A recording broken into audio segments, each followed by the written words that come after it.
बहुत समय पहले प्राचीन भारत में विक्रमगढ़ नाम का एक राज्य था, जिस पर अत्यंत क्रूर और निर्दयी राजा विकराल सिंह का राज्य था। राजा हर दिन एक नई लड़की से विवाह करता और दूसरे ही दिन अपनी उस नव विवाहिता पत्नी को फांसी पर लटका देता। राजा के इन कठोर और क्रूर फैसलों से उसकी सारी प्रजा बहुत दुखी थी। राजा के मंत्री और दरबारी भी उससे बहुत दुखी थे, पर उनकी इतनी मजाल नहीं थी कि वो राजा के सामने अपनी नाराजगी जाहिर कर पाते या उसे समझाने का प्रयास करते। पूरे राज्य में एक अजीब से भय के माहौल के साथ एक सन्नाटा पसरा रहता। राज्य के लोग जानते थे तो बस इतना कि राजा हर दिन एक नई लड़की से शादी करता है और अगली सुबह उसे मौत के घाट उतार देता है। पर वो ऐसा क्यों करता है, इसके पीछे के कारण को कोई नहीं जानता था। राज्य के दक्षिणी छोर पर घने जंगलों के बीच एक बूढ़ा जादूगर अपनी बेटी सुदक्षिणा के साथ रहता था। वो राजा के कृत्यों से भली भांति परिचित था, इसलिए समय रहते वो नगर को छोड़कर बाहर जंगल में रहने लगा। उसकी बेटी सुदक्षिणा अत्यंत सुंदर, अक्लमंद और साफ हृदय वाली लड़की थी। वह अपने पिता के पास आने वाले हर व्यक्ति की मदद करती थी। अगर कोई बीमार आता तो वह औषधियां बनाकर उसे ठीक कर देती।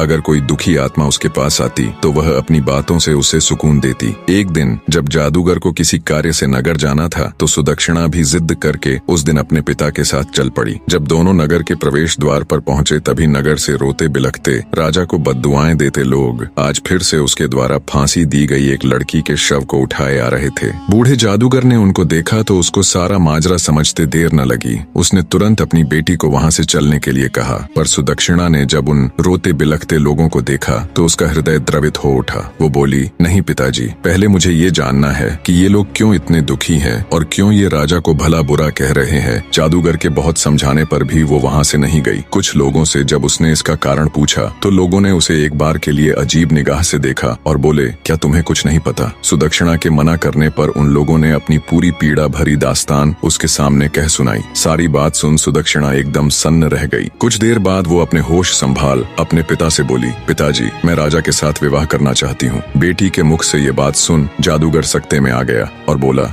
बेटी, क्या तुम पागल हो गई हो जो ऐसी बात कह रही हो? तुमने अभी सुना ना कि राजा दूसरे ही दिन अपनी पत्नी की हत्या करवा देता है। सुदक्षिणा बोली, पिताजी, मुझे अच्छे से पता है मैं क्या कह रही हूँ। आप तो बस मुझे राजा के पास जाने की इजाजत दीजिए। अगर मैं अपनी बुद्धि, करुणा और सत्य के बल पर एक निर्दयी व्यक्ति को बदल सकती हूँ तो यह मेरे जीवन की सबसे बड़ी उपलब्धि होगी, वरना एक दिन मरना तो सभी को है और किसी की मृत्यु राजा के नहीं बल्कि उस ऊपर वाले के हाथ में है। बहुत कहने सुनने पर ना चाहते हुए भी जादूगर को अपनी बेटी की जिद के आगे झुकना पड़ा। उसने भारी हृदय के साथ अपनी बेटी को राजा के पास जाने की इजाजत दे दी। पिता से आज्ञा मिलने पर सुदक्षिणा उनको प्रणाम कर एक दृढ़ निश्चय के साथ राजा के महल की ओर चल पड़ी। बने रहे।